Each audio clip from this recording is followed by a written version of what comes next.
Olá, Verdades de um Sofá hoje, aqui com a nossa convidada Savana, nutricionista, no nosso sofá, para responder todas aquelas questões sobre nutrição e as curiosidades que você quer saber. Oi, Savana, muito obrigada de estar aqui no nosso sofá. Savana tem um Instagram recheado de muitas dicas de nutrição para vocês, hein? Mas eu quero começar conversando com a Savana sobre um assunto que agora, né, todo mundo tá desesperado para saber: emagrecimento. Se o que você faz dá resultado, por que não dá resultado? Ninguém melhor para responder tudo sobre isso do que a Savana. Savana, emagrecimento. O que falar para aquela pessoa que está desesperada por emagrecimento? Dá tempo de procurar um nutricionista? Qual o tempo? Existe um tempo, 2 meses, 3 meses para alcançar o resultado? Se sim, não, por quê? Tire nossas dúvidas. Tudo bem, Fabi? Tudo Prazer bom? estar aqui com vocês. Bom, emagrecimento é o grande desejo, principalmente das mulheres. Não existe um prazo. A gente pode tentar emagrecer em 1 semana, 2 semanas, 2 meses, 3 meses. Tudo vai depender da sua disciplina, disposição e a oferta de alimentos, para que a gente consiga, então, fazer esse emagrecimento de forma eficiente e gradual. Não existe uma fórmula mágica num tempo pré-estabelecido, né? O que a gente pode é traçar as suas metas. Eu quero perder 1 quilo, 2 quilos, mais fácil. Quero perder 5 quilos, já é um pouco mais ousado. Preciso perder 10 quilos, vou precisar de mais tempo, mais disciplina, mais alimentos que estejam ali disponíveis para que eu possa comer bem e não desistir da dieta, que esse é o grande ponto. Porque muitas vezes você começa um processo de emagrecimento, só que você não tem aquela disciplina ou não está psicologicamente preparada e até emocionalmente preparada para, de repente, restringir alguns alimentos, fazer o déficit calórico e, além disso, escolher dentre os alimentos que nós temos ali, o repertório, aqueles que vão te favorecer mais. Por quê? Para cada mulher, para cada pessoa, homem, mulher, criança, vai depender também do tipo de alimento que te favorece mais. Para algumas pessoas, vão ser as proteínas em maior quantidade na dieta. Às vezes até um pouco mais de gordura, gorduras boas, obviamente. E também os carboidratos. Porque o que eu vejo é uma carbofobia muito acentuada, em função daquelas dietas low carb que a gente vem falando nos últimos 10 anos. E que, óbvio, emagrece. Mas a gente não consegue, a médio e longo prazo, manter uma estratégia de emagrecimento cortando 100% dos carboidratos. Então dá tempo, sempre há tempo para ficar bem, saudável. Muito interessante o que a Savana disse, porque a gente tem aí, eles traçam os vilões, né, do emagrecimento. Então seria o carboidrato. Savana já falou que é muito importante para nossa nutrição. Sim. E a carbofobia também, ela pode ter aí um efeito rebote, né, Savana? Sim, tanto o efeito rebote como no reganho de peso, mas na ansiedade e principalmente naquele desejo absurdo de alimentos altamente calóricos. E muitas vezes nem fonte de carboidrato propriamente dito, mas alimentos, por exemplo, gordurosos. Eu vejo muito, e eu acredito que você também vê bastante, sobre o jejum intermitente, seguir a dieta da coleguinha. A gente sempre fala, posta o prato que você come, posta o seu dia a dia, a sua rotina. E aí, ao invés de procurar um profissional, a gente acaba indo realmente ali na onda, né, de tudo que tem. Hoje a gente tem muita informação no Instagram, na rede social, e a gente ouve falar aí jejum intermitente, a carbofobia, a dieta da amiga, o regime da sopa. E isso tudo, Savana, é algo assim saudável? É um emagrecimento saudável? Porque pode ser que aparentemente dê certo, dê resultado que a pessoa está procurando, mas lá no fundo a gente tem aquele efeito que depois a pessoa engorda tudo de novo, ou teve um efeito colateral, ou desenvolveu alguma alergia alimentar. Então fala um pouquinho pra gente aí, que é muito importante a gente seguir as redes sociais. O seu Instagram é recheado de dicas, mas o quanto é importante também a gente ouvir a opinião de um profissional. Eu acho que a gente pode se inspirar, mas não podemos copiar, porque cada ser humano é único. Óbvio que nós temos uma base que serve para mim, para você e para todo mundo. né? Como eu falei, precisamos do carboidrato, proteína, gorduras, mas o quanto? Como fracionar as refeições? O seu comportamento alimentar não é o mesmo que o meu. O seu desejo por alguns alimentos é totalmente diferente da pessoa que está colocando ali no Instagram a rotina dela. Então, a forma como a gente emagrece, eu vou dar um exemplo pessoal. Eu, quando quero emagrecer, demoro muito tempo até começar a perder peso. Mesmo fazendo uma dieta certinha, super equilibrada, calculada, eu demoro para responder à dieta. E a gente tem uma resposta na nutrigenética, que vem dos nossos genes, da mãe, do pai e do ambiente. Então, a dieta deve ser individualizada, porque você vai responder muito melhor. Agora, você consegue sim, através de uma dieta hipocalórica, fazendo déficit energético, você vai perder peso. Mas em quanto tempo? Por quanto tempo? E como que você vai responder a isso com o passar dos meses? Vai ter reganho de peso? Quanto que vai reganhar de peso? Você tendo um nutricionista, um médico que cuide da sua saúde integrativa, vai ser um caminho muito mais fácil do que só a observação por Instagram e por aquelas pessoas que a gente realmente admira. E agora abordando um assunto também, o metabolismo. Como acelerar esse metabolismo de uma mulher aí de 50 a mais, uma mulher que está aí na menopausa.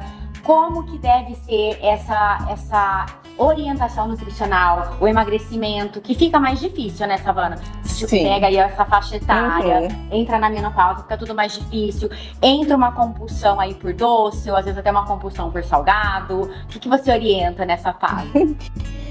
É a pergunta ótima. E a pergunta de milhões. Depende de cada mulher. E depende do espectro, por exemplo, como que tá os seus hormônios. A gente tem uma perda importante da produção do estrógeno. Tendo essa perda, nós vamos reter mais gordura em alguns segmentos corporais, como abdômen, braços, culote, bumbum. O formato do corpo tende a mudar um pouco. A gente vai concentrando mais gordura porque não temos mais o estrógeno e testosterona muito lá embaixo. Já é pouco mesmo na adolescência, na vida adulta, na menopausa o nível cai bastante. Com isso eu tenho uma perda muscular também por conta.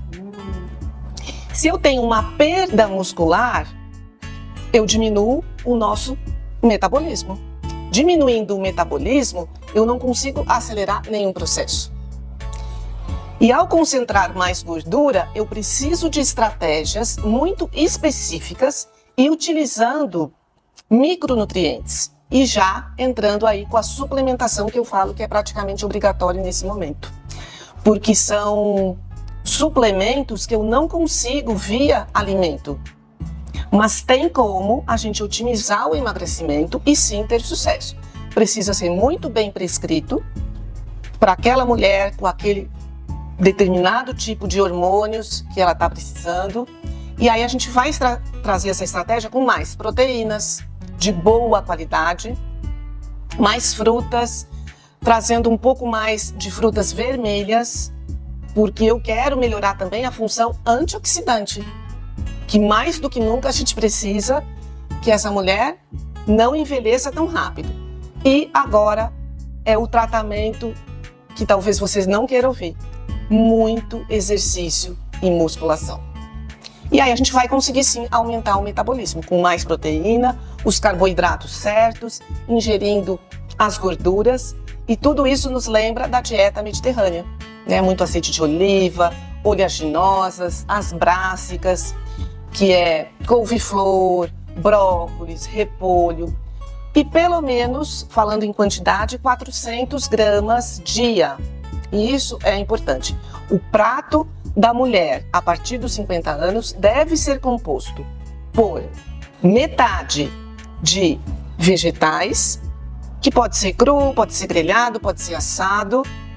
Na outra metade, faça uma linha imaginária, divide, né, um quarto com a proteína e outro um quarto com arroz, feijão, batata, mandioca, aipim, cará, né, que são carboidratos muito bons e que têm um efeito no nosso metabolismo também. E aí a gente vai associando.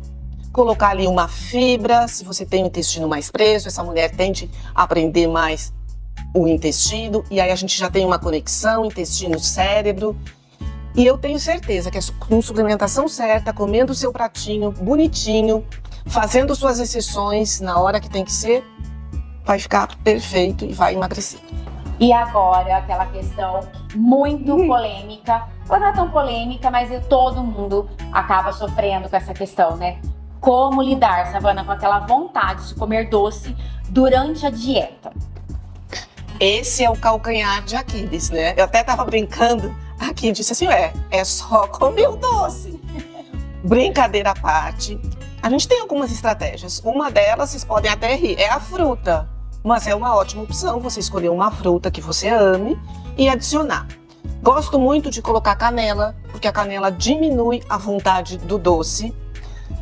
Nada vai ser igual ao doce tradicional, mas podemos chegar muito perto. Por exemplo, um chocolate 70% também diminui a vontade de comer doce.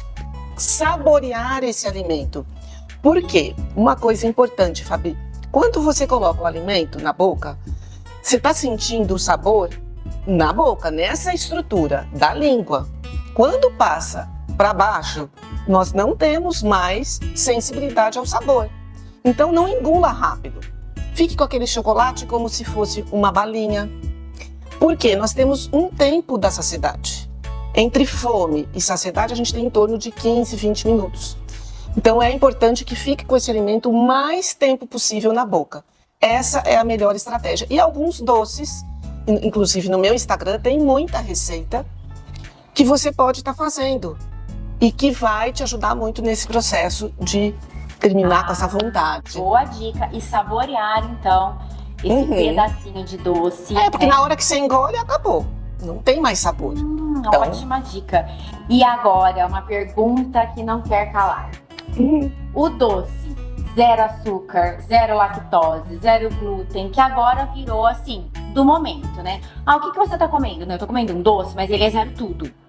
Esse zero tudo, vamos falar aí, ele é mais calórico, menos calórico, melhor nutricionalmente falando, igual nutricionalmente falando, vilão ou não vilão, engana, não engana, conta pra gente. Vai depender de cada doce. Então nós temos um doce, por exemplo, sem glúten, ele vai favorecer uma pessoa que tenha sensibilidade ao glúten ou seja celíaca. É ótima opção. Em termos de calorias, às vezes vai ter o mesmo tanto de um tradicional, ou às vezes até mais. Num doce que é diet, que é isento de alguma coisa, 100% isento de algo, 100% do sódio ou 100% do açúcar, nós vamos ter outros ingredientes naquela receita, que pode ser menos calórico ou mais calórico, mas que vai favorecer, por exemplo, um diabético, um hipertenso. No geral, para dietas de emagrecimento, realmente é ver o rótulo, se são ingredientes saudáveis, quanto menos ingredientes, melhor, naquela composição, naquele doce, e as calorias, por 100 gramas, por porção, e aí é comer menos. Esse é o grande pulo do gato. Então, a gente não está ganhando o jogo por ser zero alguma coisa, em termos de emagrecimento. Então, eu posso comer um docinho na minha dieta, sim. Posso comer o carboidrato. Savana, adoramos todas as suas respostas. Obrigada, muito Fabi. Maravilhosa entrevista. Eu quero que vocês corram também lá no Instagram da Savana, que tem muitas receitas. Muitas, muitas, muitas. E ela é isso que vocês estão vendo aqui, tá, gente? Ela dá dica mesmo. Foi maravilhosa a entrevista. Espero que vocês tenham gostado. E espero vocês no próximo Verdade de um Sofá. Quero que vocês vão no canal, por favor, coloquem lá, curtam, dêem um like, coloquem seus comentários, sugestões. O sofá foi feito pra você.